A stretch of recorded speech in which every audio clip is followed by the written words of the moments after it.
It's not always easy being the coach's son. There's the constant question of did he get preferential treatment because of that relationship?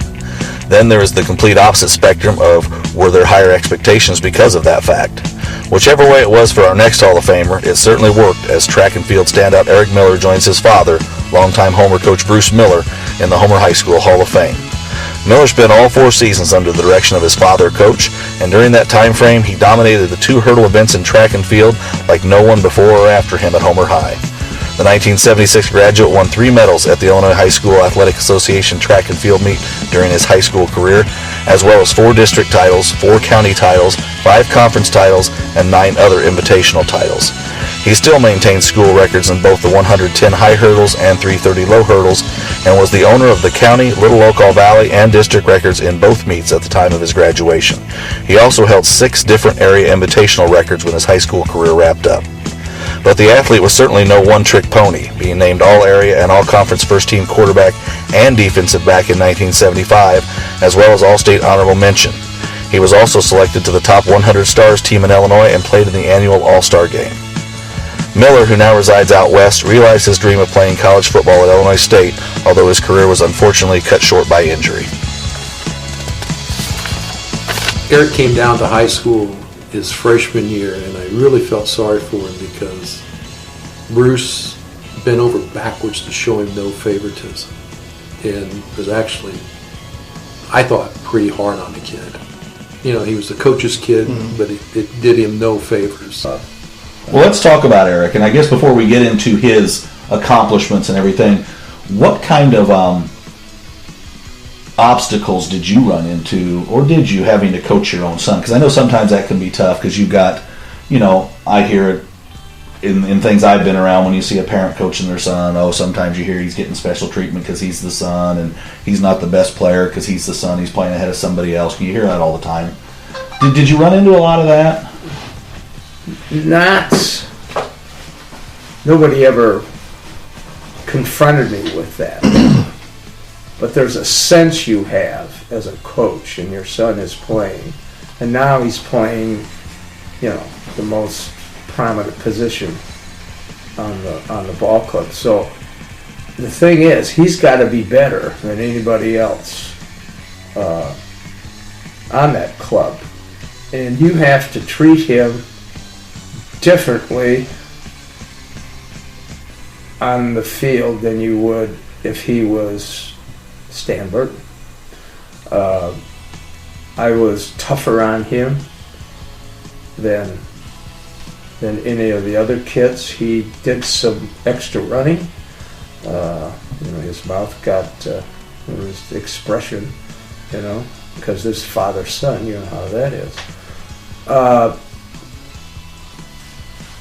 Coach Stewart, I can't think of his first name. Oh, Tommy from Central? Yeah, Tommy Stewart. Tommy Stewart said, he said, I cheated my son. This was a number of years after his son had graduated, 3 or 4 years later. It was in the paper, and I remember reading it, you know, and I could allude to that, you know. Oh, yeah, you do that. You have to, you know, for people who are looking, you know. Is this kid good enough, or is he there because he's the coach's son, you know? And so that's the pressure that I had, and I think Tommy Stewart probably, definitely he had. He wouldn't have said that what he said in the paper. Eric had a good arm, and Eric was one of those, kind of like the Juice Wilson guy. If you threw an 8-yard pass from Eric, you better be ready when you turned around, because it was going to be there and it was going to come pretty hard. It hurt to catch it, you know, in your arms or straight on your hands. You kind of had to slow it down into your chest is the way to do it, because it would bounce off your chest, but you get your hands on it and you carry it into your chest, because he threw the ball real well. He worked hard. He has said this to me: I can live with the feeling that I gave everything I could in all my sports. You know, and Emil Hess once said to me, Bruce, you know, he was the great sports writer for the News Gazette. He said, Eric's the most intense athlete I've ever met. Wow. That was a nice compliment. And yeah, I agree with that. And he worked hard in the summer. he worked for the city for a couple of years or something. But in the summer he would go to the baseball field where the batting cage was, and he's right-handed thrower, and we're going to sprint out and throw. He would sprint out left 75% of the time that he was going to be down there, and the other 25 would be going to his natural right, and over and over and over. And he loved to doing that. He did the same thing in track. He'd be at the track at 7:15 in the morning, work on the hurdles to 8, and come in, shower from class.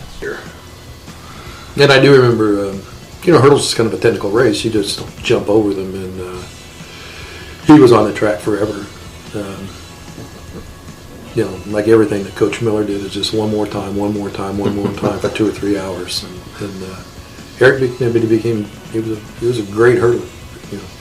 Really ran well. It was a challenge. It was a personal challenge for Eric to just do better than the last time I was out. And I think that was that inner intensity to I just got to beat myself. I got to be better and better and better.